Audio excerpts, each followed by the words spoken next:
Hello students, in this session we are going to start the first chapter.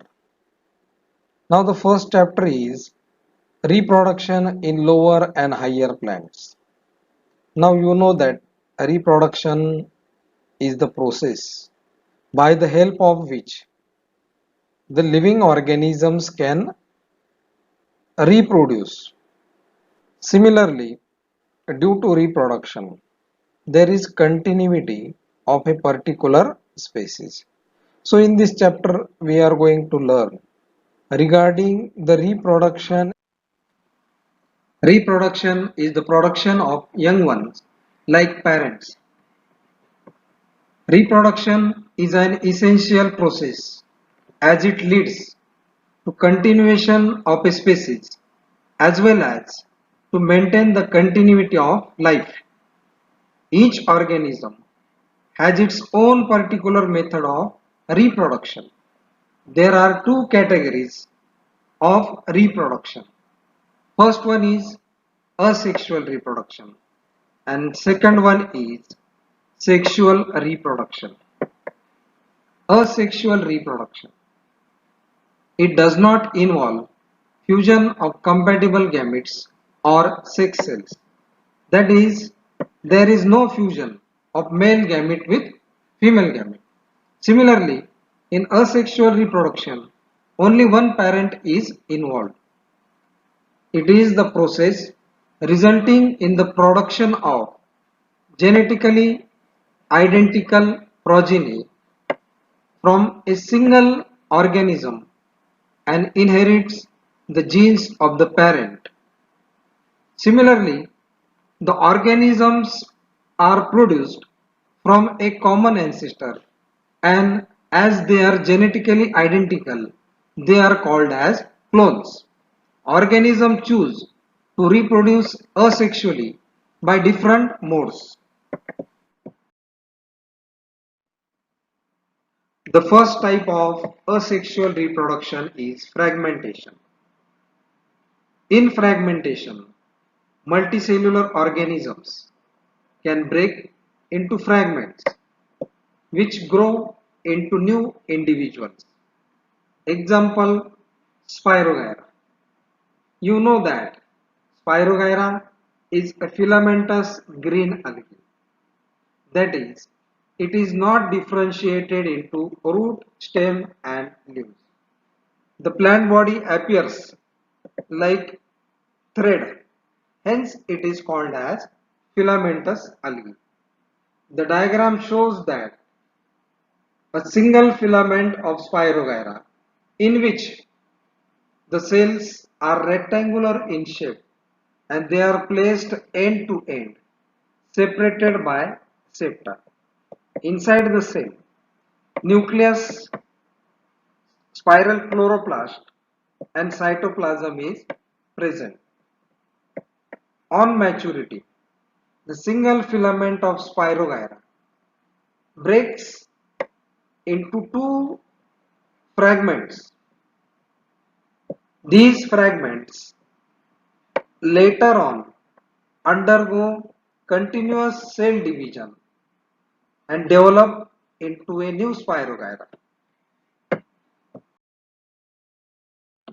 The second type of asexual reproduction is budding. Budding occurs in unicellular yeast, a type of fungus.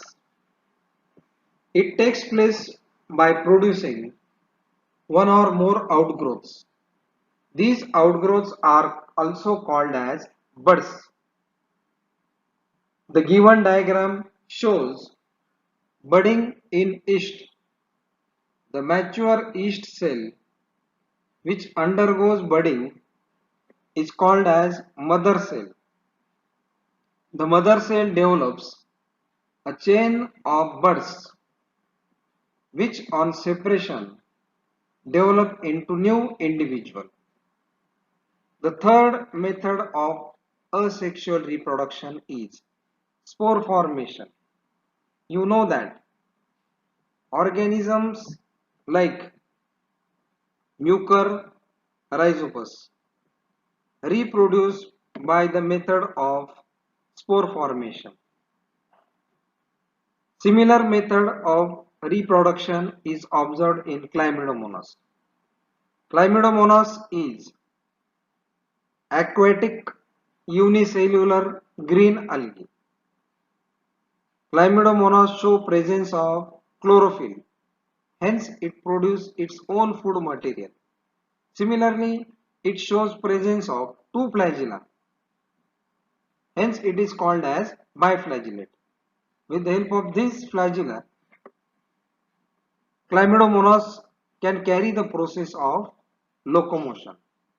In Chlamydomonas, asexual reproduction occurs by means of biflagellated motile zoospores which can grow independently into a new individual. In the diagram, we see at the base a parent cell which produce zoospores.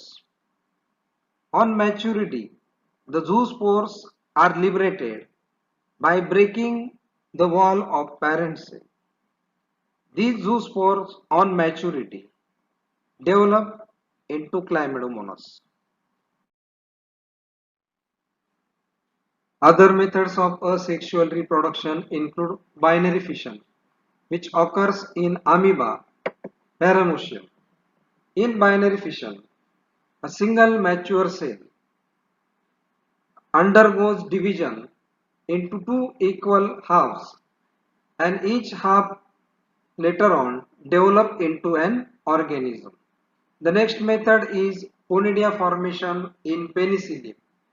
Penicillium is a type of fungus in which number of spores called conidia are produced on the hyphae. On maturity, these conidia fall on a suitable substratum and give rise to penicillium.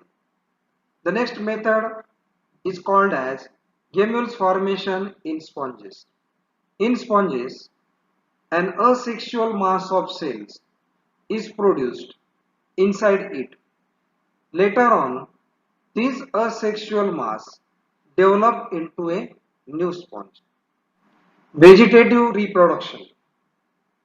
Plants reproduce asexually by vegetative parts like root, stem, leaves and branches. Hence, the new plant produced are genetically identical to their parents and are called as clones. Vegetative reproduction is used to produce desired varieties in agriculture and horticulture. It is also used to produce disease-resistant varieties. The various artificial methods of vegetative reproduction are as follows. The first method of artificial vegetative propagation is cutting. In cutting, small piece of any vegetative part of a plant with one or more buds is used for propagation. In cutting, a branch of pencil thickness is selected. Its length is about 30 cm. Then the branch should possess one or more buds. Later on, this branch is planted in the soil and it later develops into a new plant. Stem cutting is practiced to produce plants like rose and bougainvillea. You all know regarding these plants. Rose and bougainvillea are common plants.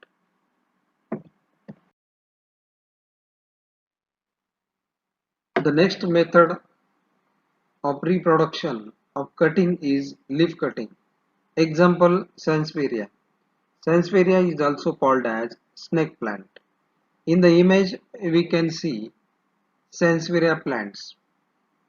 In Sansevieria, a single leaf is cut into small pieces and these pieces when planted in soil develop into a new plant. The next method of cutting is called as root cutting. Example, blackberry. Blackberry can be developed by using the parts of the root. These parts of the root, when planted in the soil, develop into a new plant of blackberry.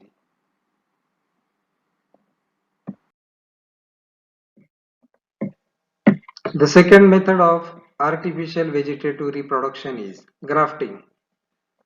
Here, parts of two plants are joined in such a way that they grow as one plant. In the given diagram, the process of grafting in pair is shown. In this process, plants of two different characteristics are selected and their stem is cut in such a way that they properly fit into one another. The rooted plant of the stem is called as stalk, and the part of the another plant which is to be joined or grafted is called as scion. Scion should have one or more buds. Both scion and stalk are applied with grafting wax, joined properly and covered with a polythene thread. Due to cell division by the meristematic cells, the two different stems get properly joined to each other and live as one plant. Bud grafting or budding is generally practiced in rows. In rows, new varieties can be developed by the process of budding. Budding is carried in rows. For example, a plant of desired characteristics is selected and the bud of the plant is separated. This bud is called as scion, and this bud is inserted on another branch of rose plant on which a T-shaped incision is made, and in this T-shaped incision the bud is inserted. So the plant in which the bud is inserted is called as the stalk and the bud is called as scion. It is later on tied with the thread. After some time, due to cell division, both these parts, that is scion and stalk, unite, and in this way bud grafting is carried in rows. The third method of vegetative reproduction is tissue culture. In this method, plant tissue is grown to give many plantlets. Micropropagation is used at present. Micropropagation is an application of tissue culture in which cells of root or shoot apex are used to produce new plant. In tissue culture process, a tissue is placed on a nutrient medium inside the test tube in laboratory conditions. The tissue undergoes cell division and produce many plantlets which can be grown in the soil. There are many benefits of tissue culture.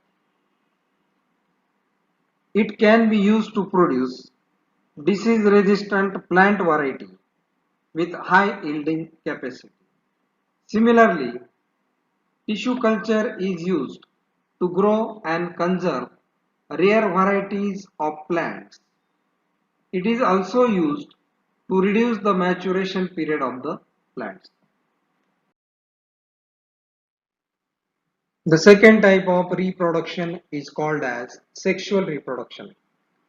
Sexual reproduction involves the fusion of male gamete with female gamete to produce diploid zygote and produce genetically dissimilar offsprings. Variations found in offsprings are useful for survival and evolution of species. The flower is the specialized reproductive part of the plant in which reproduction occurs. Parts of flower are grouped into two whorls. The first one is called as accessory floral whorl, consisting of calyx and corolla. The second one is called as compulsory floral whorl, consisting of androecium and gynoecium. In the given diagram of flower, the stalk of the flower is called as pedicel. It is also called as flower stem. The enlarged tip of the pedicel is called as a receptacle. On this receptacle, the flower parts are developed. The outermost first whorl of the flower is called as calyx, consisting of sepals. When sepals are free, calyx is called as polysepalous, and when sepals are united, calyx is called as gamosepalous. Calyx carries the function of protection of the inner floral whorls in bud condition, as well as it carries the process of photosynthesis.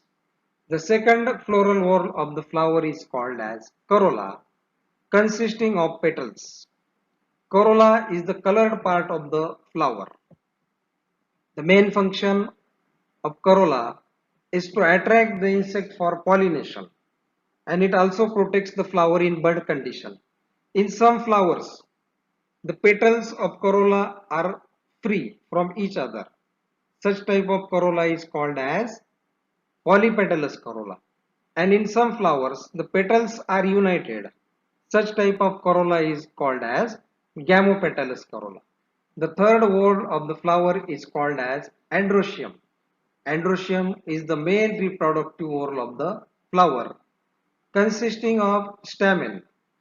Each stamen is differentiated into anther, connective, and filament. Inside the anther, pollen grains are produced. These pollen grains further produce male gametes. The innermost whorl of the flower is called as gynoecium or pistil. Gynoecium is the female reproductive whorl of the flower. It consists of stigma, style, and ovary, and inside the ovary, one to many ovules are present. So, flower is the reproductive part of the plant which takes part in the process of reproduction. So, there are different steps in reproduction. These are pre-fertilization, fertilization, and post-fertilization. So in this session, we have learned about asexual reproduction, and in sexual reproduction, we have seen the detailed structure of the flower